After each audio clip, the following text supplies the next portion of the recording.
Hi, I'm Arthur, and this is part 13 in a 20-part series I'm doing covering second founding Space Marine chapters in order of all the legions.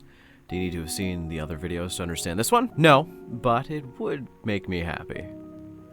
This was gonna be a slam dunk no matter the choice. Unlike every other Space Marine Legion, you are kinda spoiled for choice for the Ultramarines. So it wasn't so much I had an issue finding a chapter, it was more, what is the one I could say the most about for this series? I have a thing for esoteric Space Marine chapters, it goes without saying. But for the Ultramarines specifically, I do have a bit of a soft spot. So instead of me choosing the obvious ones, that are easy to understand and recognize by the majority of the world as a pretty cool set of dudes, I decided to choose a weird chapter, one that I find should be discussed more.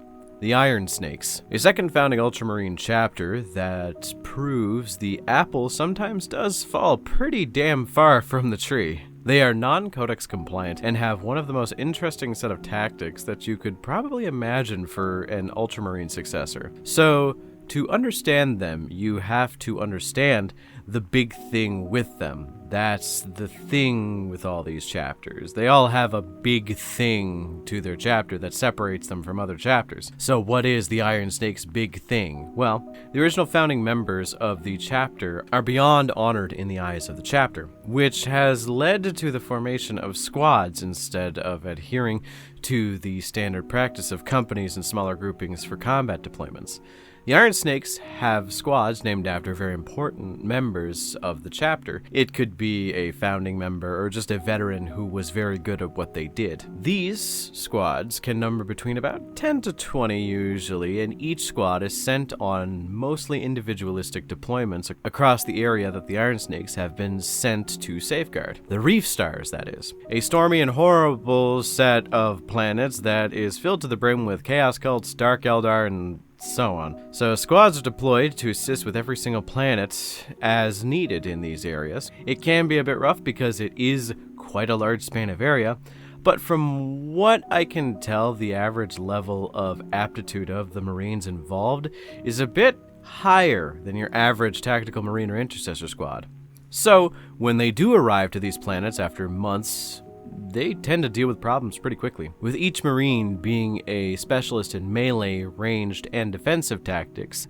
The Marines in these squads are basically veterans in their own right by the time they get into a squad, though not 100%. Now, you might ask, if they don't have companies, how do they train the Marines and how do they keep scouts?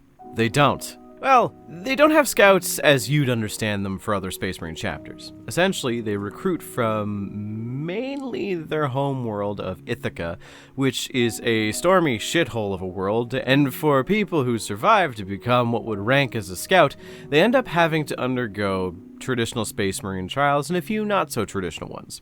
The main one at the end of the road being that you have to kill one of the most dangerous predators on the planet of Ithaca, the sea worm. Basically, a giant iron-scaled sea snake that they have to hunt with a lance and kill before they can even be considered a full battle brother. And even after said battle brother kills one of the worms, he is considered what is called a partitioner, where he will stay on Ithaca and train until a squad needs someone to tag in. And from there, he has to prove he is worthy of joining a squad that needs new members. Or, if he's a particularly exemplary member of the chapter from the outset, squads can request them because their combat records are on full display upon returning to the planet of Ithaca. It's a pretty cute system they have going there. It kind of reminds me of the Black Templars Crusader squads, where they train the lower class Marines instead of having a traditional scout company. And it leads to some interesting discourse where the brothers of each of these squads can be a bit too close. Some chapters pride themselves on fraternity and brotherhood in such a way that it humanizes the Marines in question. An army of brothers, as it were. But the Iron Snakes,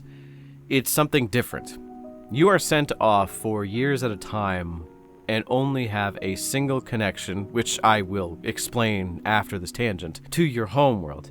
And the only people you have to talk to are your squad's brothers. It can lead to brotherhood, but it can also lead to something more akin to a family-like feeling, where every individual loss of a brother can cause the group to feel as if they lost someone very dear to them, more so than any other traditional Space Marine chapter would feel if they lost a brother. As for a long time, you're not going to talk to anyone else, so losing a voice in the conversation is enough to make the months-long trips across the reef stars to new deployments a lot more depressing. Stories of a single person surviving as the only remaining member to a squad is pretty uncommon, but is still a present element to their chapter, and because of that, it makes them all the more compelling. I find Space Marine chapters are propped up more so on what they can do well, rather than the faults of the chapter. Like Templars are amazingly brutal combatants and fight in the name of the Emperor,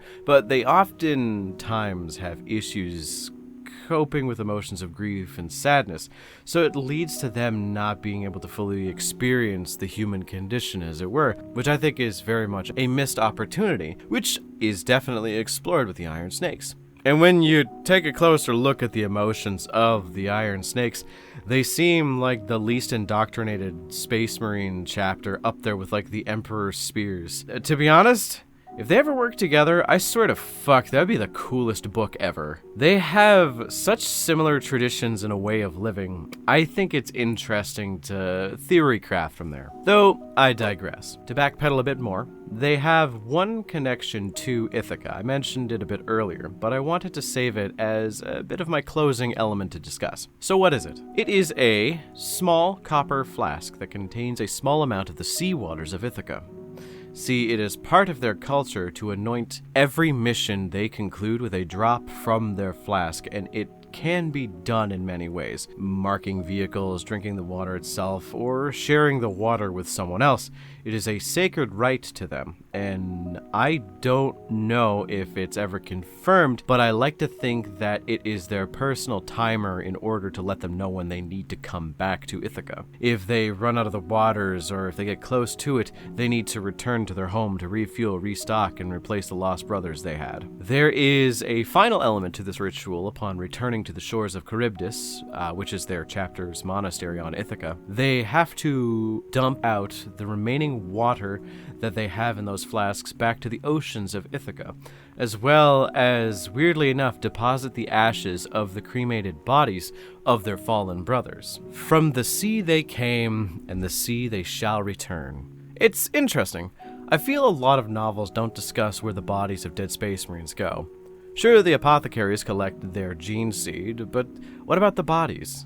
Some books I've read simply imply that there are Space Marine tombs specialized for holding the fallen. Weirdly enough, I remember the Flesh Terrors have a spot for this, which is interesting to think they can express grief in such a way, but the idea of depositing their ashes back into the ocean is very symbolic as well as a bit sad.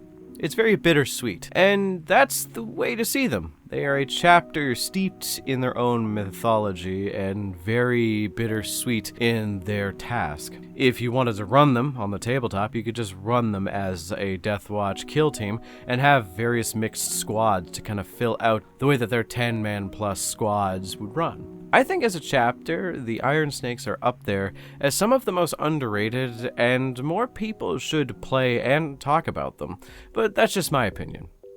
What about you guys? Let me know in the comments. Also, remember to like and subscribe as it helps the channel out immensely. Lastly, I want to thank my channel members for supporting me, and if you want to support me as well as gain access to additional content, then become a channel member today.